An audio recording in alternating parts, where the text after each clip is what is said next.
Ladies and gentlemen, we welcome you here this evening. Joe Kennedy is right now delayed voting on the floor of the House of Representatives, but been instructed by his Aunt Kerry to begin. And I've always felt myself to be a wholly owned subsidiary of Kerry.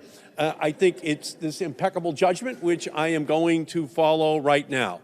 And I want to thank Kerry, to thank Tim Shriver, to thank Riley Kennedy, to thank Kathleen Kennedy Townsend, Kerry Kennedy Townsend, all for coming here this evening, and to all of you for participating in this historic moment.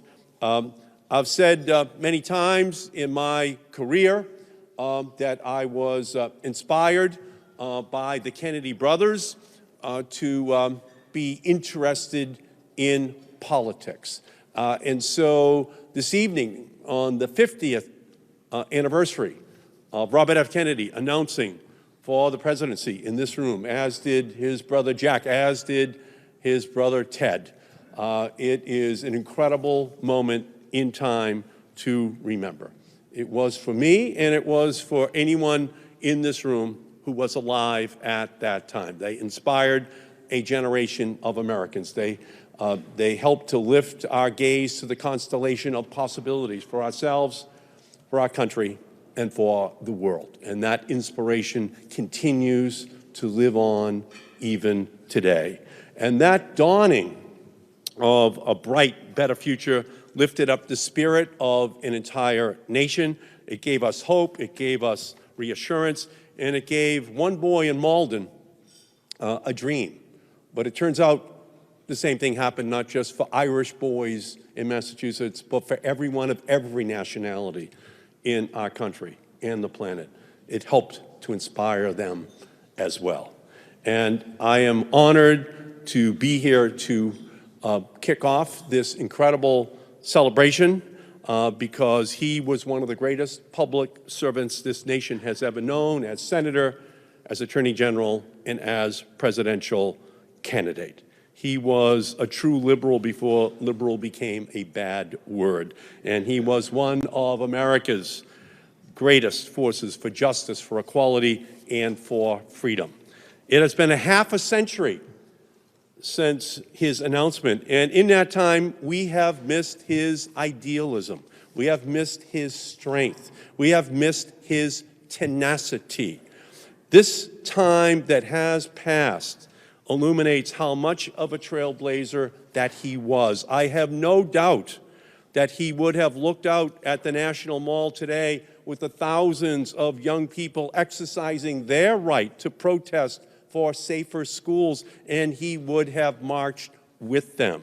He would have spoken to them.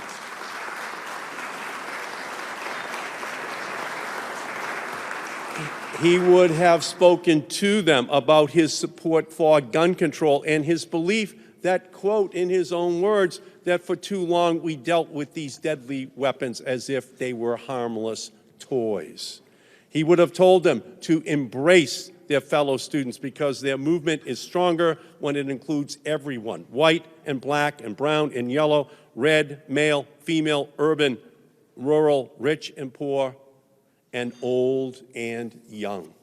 And that's what we saw out on the mall today. He would have told them to cut through the current political jungle and to find the surest path towards justice and safety for their communities. It is Bobby Kennedy's words that echo in this movement of young people across our country demanding action. Each time a man or woman stands up for an ideal or acts to improve the lot of others or strikes out against injustice, he sends forth a tiny ripple of hope, and crossing each other from a million different centers of energy and daring, these ripples create a current that can sweep across the mightiest walls of oppression and resistance. For Bobby Kennedy, it was the heart of a person, not his or her station, that should be judged. That everyone should have the opportunity to maximize God-given abilities to create a better life from the civil rights movement to the war on poverty to the farm workers movement and beyond. Robert F. Kennedy's legacy continues to resonate in importance and urgency in the 21st century. His legacy continues to resonate because it is the central theme that so many people in our country continue to keep in their hearts. When the Trump administration calls for closing the Department of Justice's Civil Rights Division, we remember that Bobby Kennedy expanded it by 60%. When people take to the streets, in Charlottesville, in Baltimore, in Ferguson, we remember Bobby Kennedy's efforts to ensure that admittance of the first African-American student, James Meredith, to the University of Mississippi was successful. As state lawmakers across the country introduced hundreds of measures making it harder to vote, we remember that Bobby Kennedy recognized voting was central to the fight for racial justice, and he worked to create the landmark Civil Rights Act. And perhaps most importantly, we see his legacy in the work and accomplishments of his family. Tim Shriver, Riley Kennedy, Kerry Kennedy, Kathleen Kennedy Townsend, Kerry Kennedy Townsend, and all of the Kennedys who embody this incredible, and Gabriella, and Jabaya as well, who are both here representing this incredible tradition that continues to today. Senator Bob Casey from the state of Pennsylvania here as well, continuing that tradition. So on this 50th anniversary of Robert Kennedy's announcement to lead our country, we must recommit ourselves to the causes and crusades that he championed and continues today. Bobby Kennedy was the greatest president of the United States that should have been. And because he never forgot who faced the greatest challenges, that's his legacy.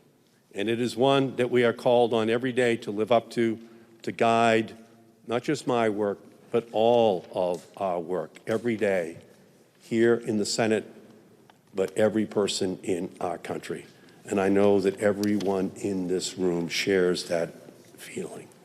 I thank you all for being here today to honor his legacy with his family and those who continue to find inspiration in his life. Robert Kennedy's words and works will continue to stir new generations to serve, to fight, and to build a better future for everyone in this great nation.